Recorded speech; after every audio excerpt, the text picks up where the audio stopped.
Je m'appelle Caroline Parker, j'ai 34 ans et je vis dans une élégante maison au toit blanc dans un quartier calme de la banlieue d'Austin, au Texas.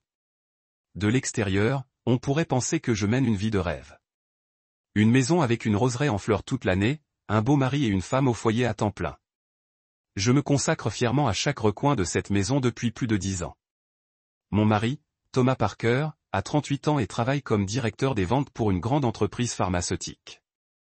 Grand, ses cheveux bruns soigneusement coiffés et son sourire assuré charment facilement quiconque le rencontre pour la première fois.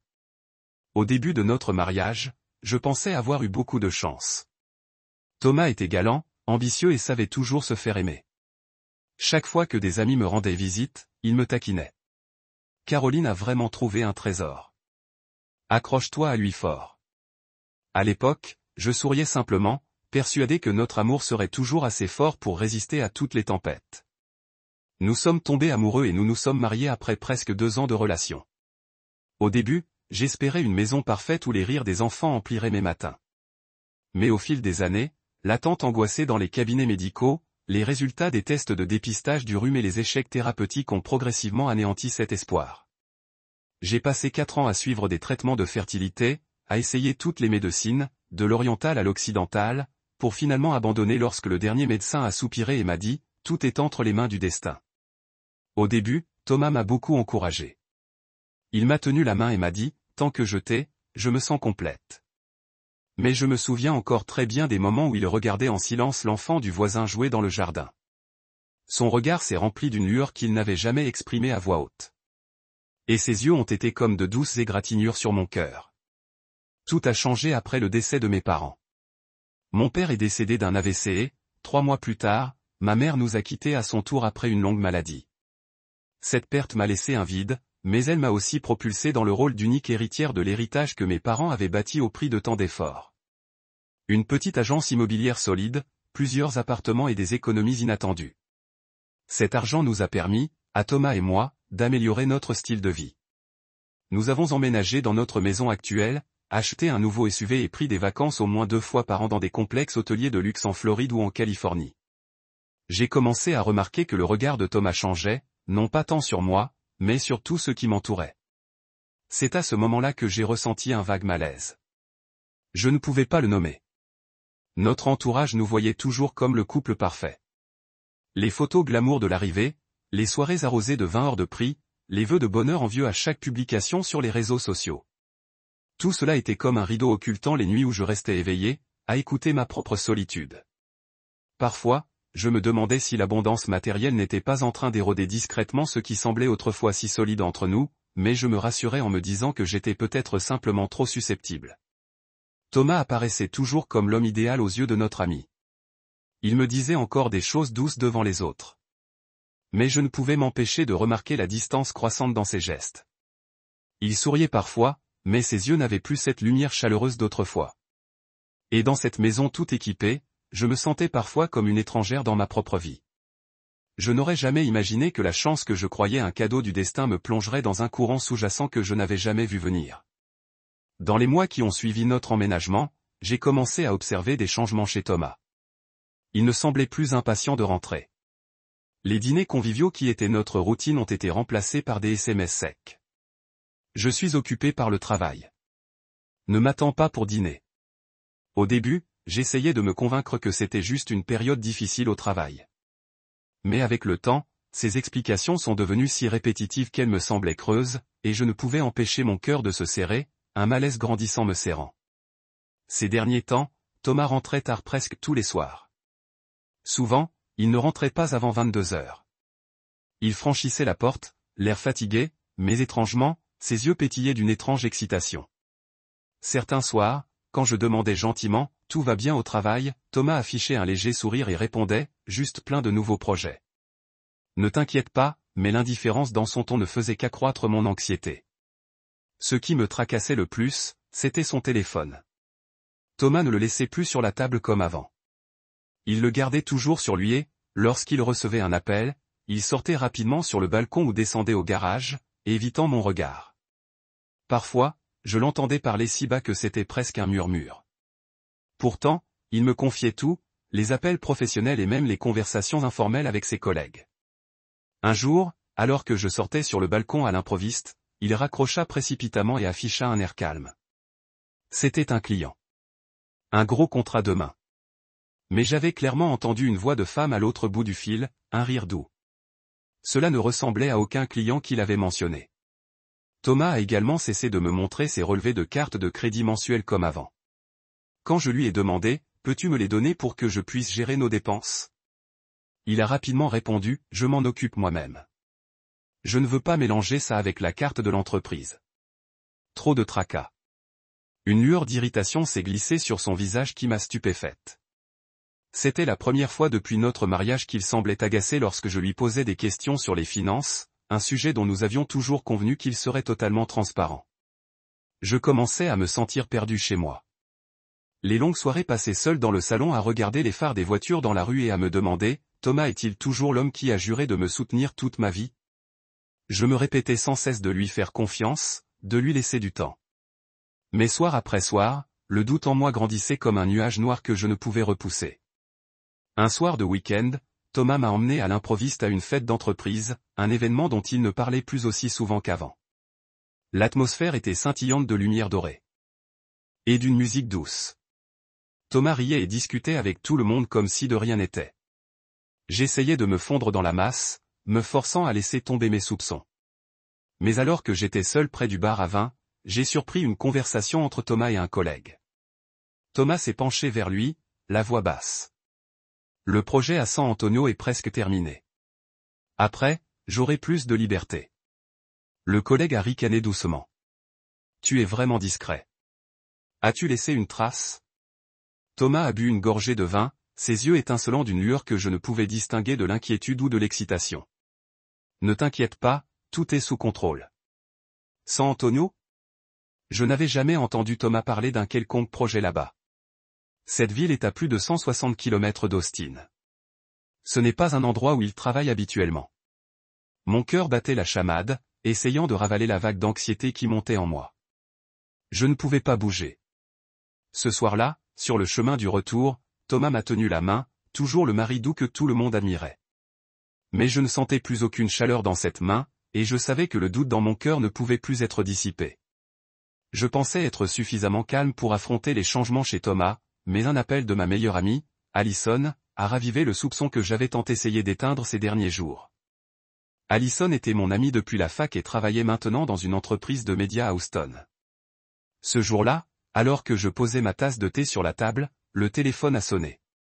Sa voix est arrivée, un peu hésitante, mais pleine d'inquiétude. « Caroline, j'ai quelque chose à te dire. La semaine dernière, j'étais en voyage d'affaires à San Antonio. Je n'en suis pas tout à fait sûr, mais j'ai vu Thomas. » Je me suis figé, serrant fermement le téléphone. « Que as-tu dit ?» Je n'arrêtais pas de me répéter que je me trompais peut-être, mais c'était bien Thomas.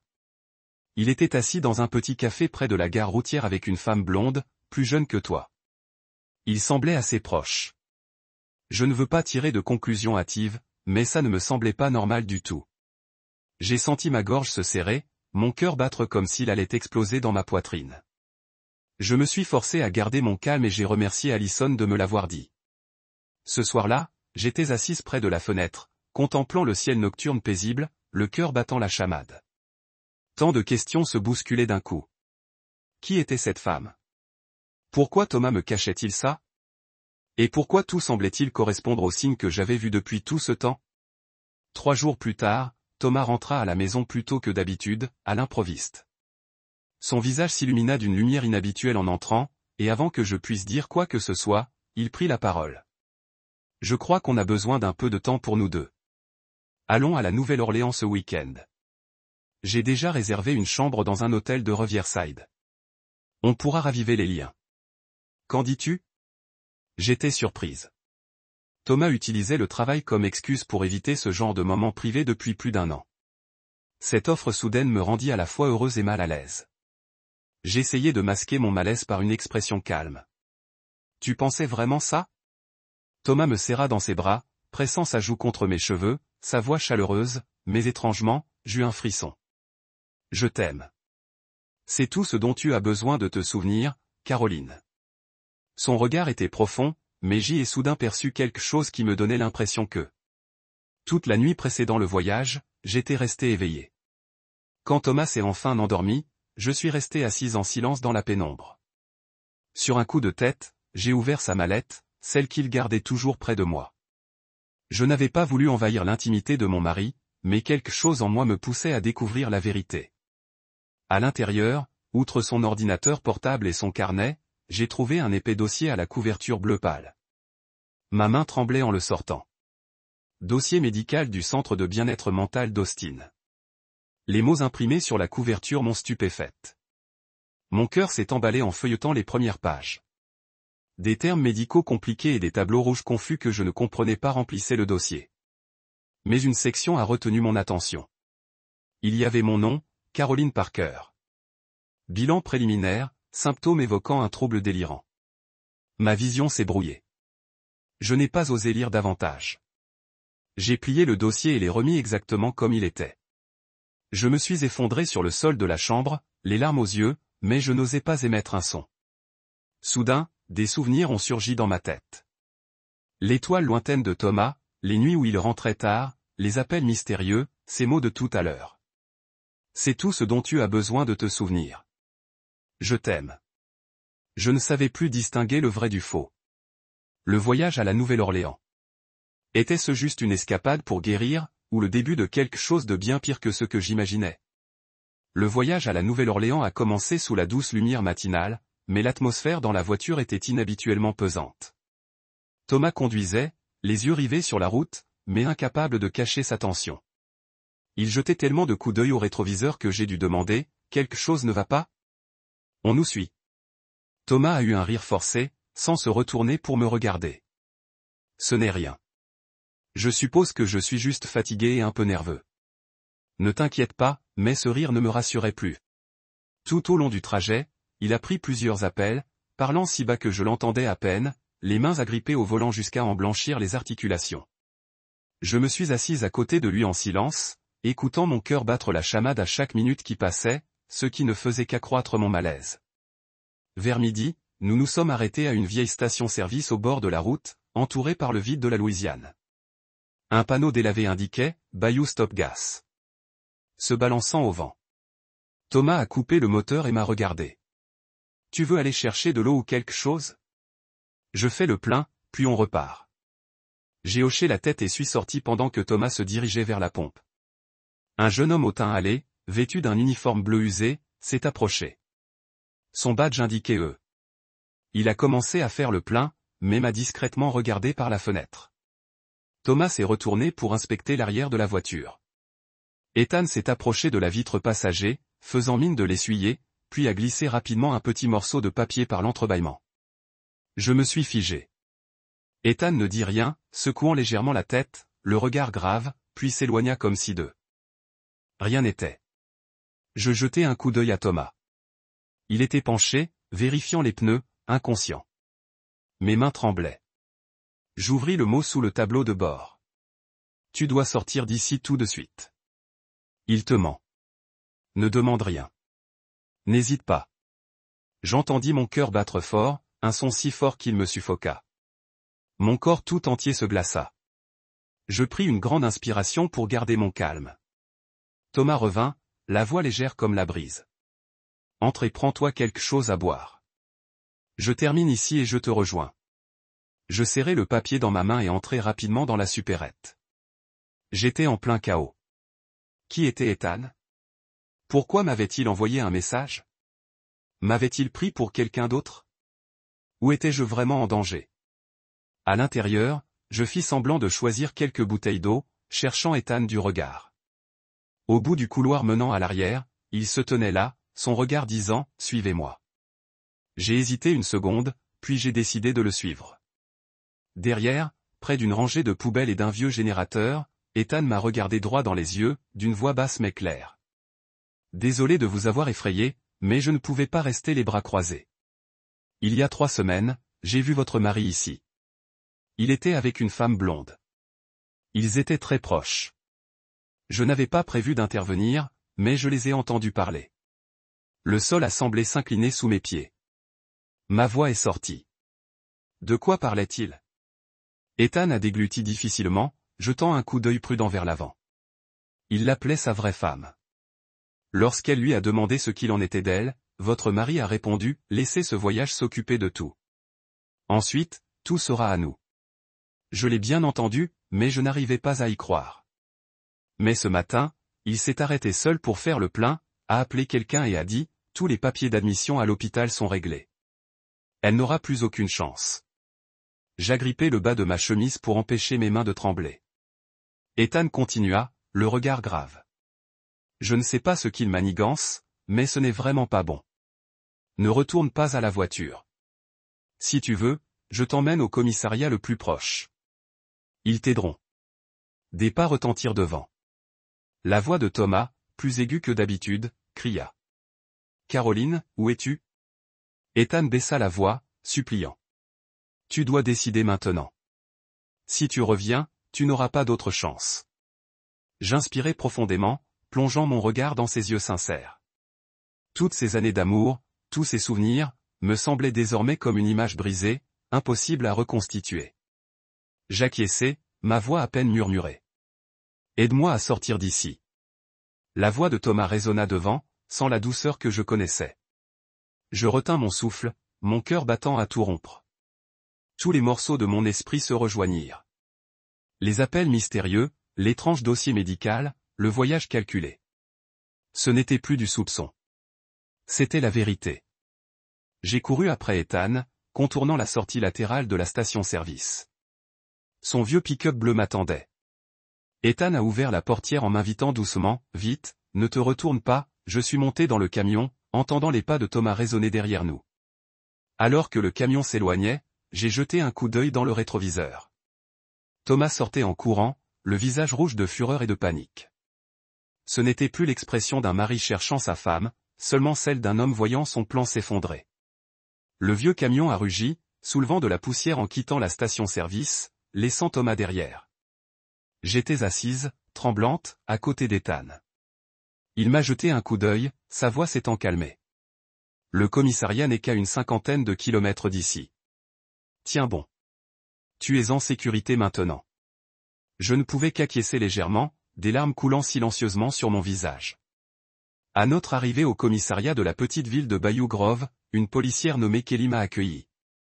Je lui ai tout raconté, l'avertissement, le dossier médical et le comportement étrange de Thomas. Kelly m'a écouté attentivement, puis m'a parlé doucement. À ce stade, nous ne pouvons pas l'arrêter sur la seule base de soupçons, mais nous allons déposer plainte immédiatement. Je vous conseille de demander une ordonnance de protection d'urgence et d'envisager de faire appel à un avocat ou à un détective privé pour recueillir davantage de preuves. Ethan m'a emmené chez une amie à lui, une femme âgée nommée Doris, qui habitait non loin de là. Doris m'a accueilli avec une chaleureuse accolade que je n'attendais pas d'une inconnue. Le soir même, j'ai appelé Allison et je lui ai tout raconté. Allison m'a immédiatement mis en contact avec un détective privé en qui elle avait confiance, Nathan Brox, spécialiste des affaires de fraude conjugale.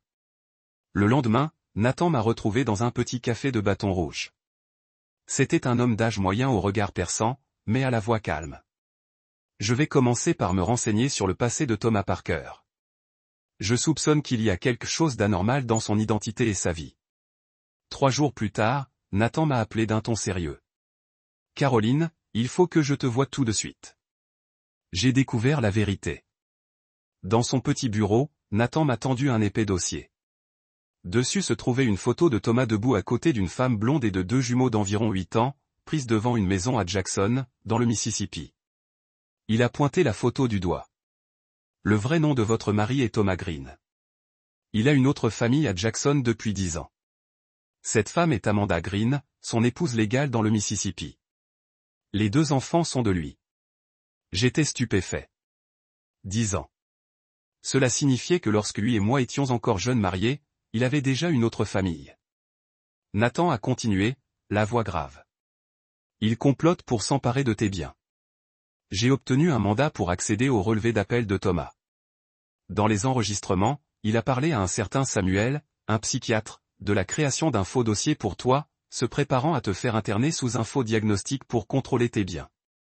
Il me tendit les relevés bancaires de Thomas, les paiements effectués au docteur Samuel avec la note, les frais de constitution du dossier. Mes mains tremblaient en tenant ces papiers.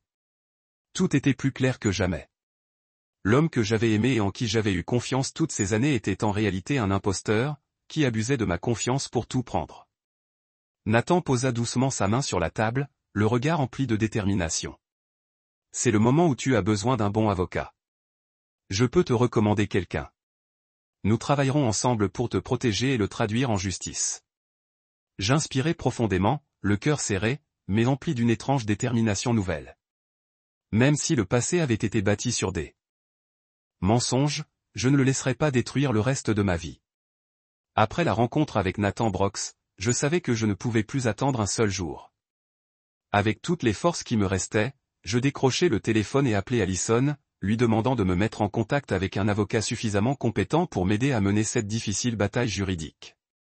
Sans hésiter, Allison m'a présenté à Sarah Whitman, une avocate réputée de Bâton Rouge, qui avait remporté de nombreux procès pour fraude conjugale et vol de biens. L'après-midi même, j'ai rencontré Sarah à son bureau, un espace simple où transparaissait la détermination à travers les épais dossiers empilés sur le bureau. Sarah m'écoutait parler, le regard brillant de détermination. Caroline, ce dossier suffit à inculper Thomas de bigamie et de fraude. La première chose à faire est de demander immédiatement une ordonnance de gel de tous les comptes joints et individuels afin d'empêcher toute transaction. Avec le soutien de Sarah et Nathan, j'ai rapidement signé tous les documents nécessaires. 2 jours plus tard, le tribunal approuvait l'ordonnance de gel des comptes et des biens immobiliers que Thomas détenait en copropriété avec moi. Au même moment, Sarah déposait officiellement plainte auprès des autorités de Louisiane et du Mississippi, les 2 endroits où Thomas avait opéré sous sa fausse identité. La tempête a éclaté. Thomas ne s'attendait sûrement pas à ce que j'agisse si vite et si résolument. 3 jours plus tard, la police des 2 États a perquisitionné et arrêté Thomas dans un appartement loué près de la frontière texane, où il s'était caché après avoir réalisé que ses plans avaient échoué. Amanda Green, sa véritable épouse, a également été placée en garde à vue pour complicité. Je me souviens encore très bien du moment où je suis entré dans la salle d'audience pour la première fois. Mon cœur battait la chamade en voyant Thomas entrer, menotté, ne ressemblant plus du tout à l'homme sûr de lui et élégant qui se tenait autrefois à mes côtés. Son visage exprimait une pure amertume en me voyant assise là. Non plus l'épouse confiante et aimante que j'étais autrefois, mais la plaignante prête à se lever et à réclamer justice. L'affaire a rapidement attiré l'attention de la presse locale. Les journalistes se sont alignés devant le tribunal, leur flash s'allumant à mon arrivée aux côtés de Sarah. Mais je n'avais plus peur. Je n'avais qu'une seule idée en tête, mettre fin à ce cauchemar une fois pour toutes. Tout au long du procès, qui a duré plus de 3 mois, les preuves rassemblées par Nathan et Sarah ont laissé Thomas incapable de nier ses crimes, enregistrement de ses appels téléphoniques douteux, relevés bancaires attestant des pots de vin versés au psychiatre, et les faux dossiers médicaux me concernant, les photos de Thomas avec Amanda, leur certificat de mariage délivré par Jackson. Tout a été présenté au tribunal. Finalement, le verdict a été rendu. L'accusé Thomas Green est condamné à 7 ans de prison pour bigamie et escroquerie patrimoniale. Amanda Green est condamnée à 3 ans de prison pour complicité. En entendant ces mots, j'ai senti tout mon corps s'alléger. J'ai serré la main de Sarah fort, des larmes coulant silencieusement, non pas de douleur, mais de savoir que j'avais bien agi. Thomas ne m'a pas regardé une seule fois, tandis qu'on l'emmenait. Peut-être avait-il compris qu'au final, les menteurs ne peuvent pas gagner éternellement. J'ai décidé de vendre la maison qui contenait tant de faux souvenirs. Avec cet argent et les quelques biens que j'ai pu préserver, j'ai déménagé dans une petite ville côtière près de Mobile, en Alabama, un endroit paisible, loin de tous les souvenirs douloureux.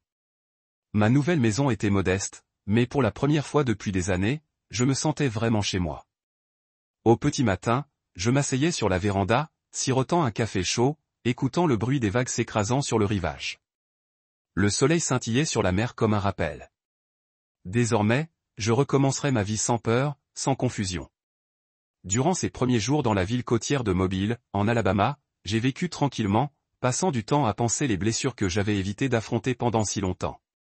Chaque matin, je m'asseyais sur la véranda, contemplant l'immensité de la mer bleue, écoutant le bruit des vagues et le cri des mouettes. Un après-midi, en me promenant dans le centre-ville, j'ai vu un prospectus placardé devant la bibliothèque.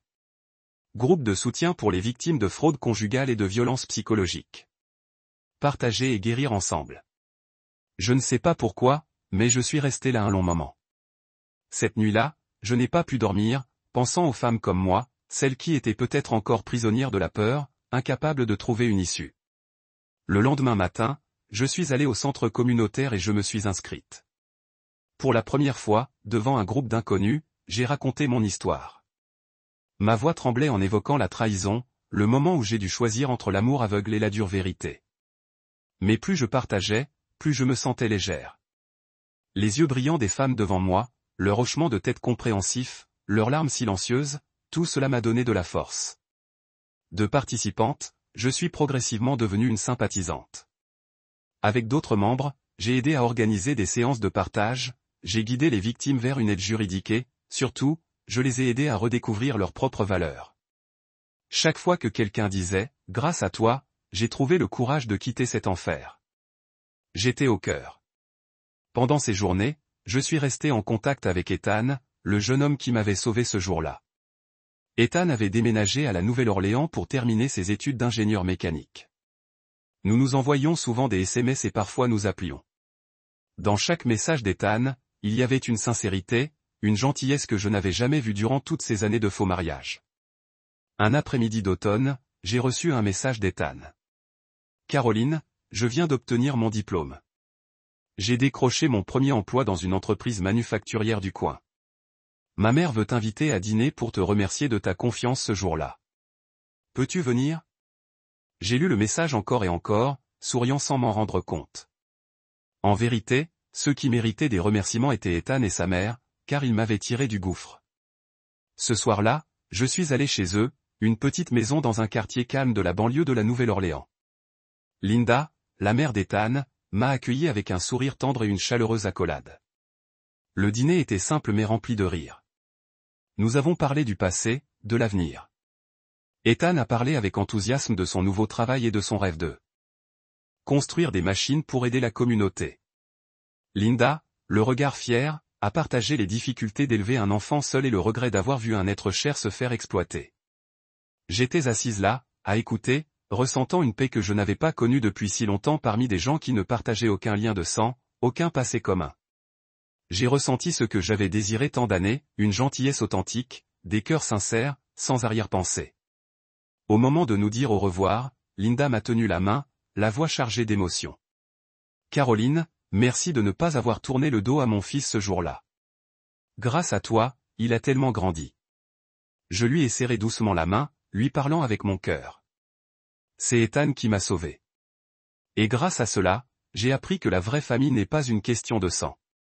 Elle est faite de ceux qui vous traitent avec tout leur cœur.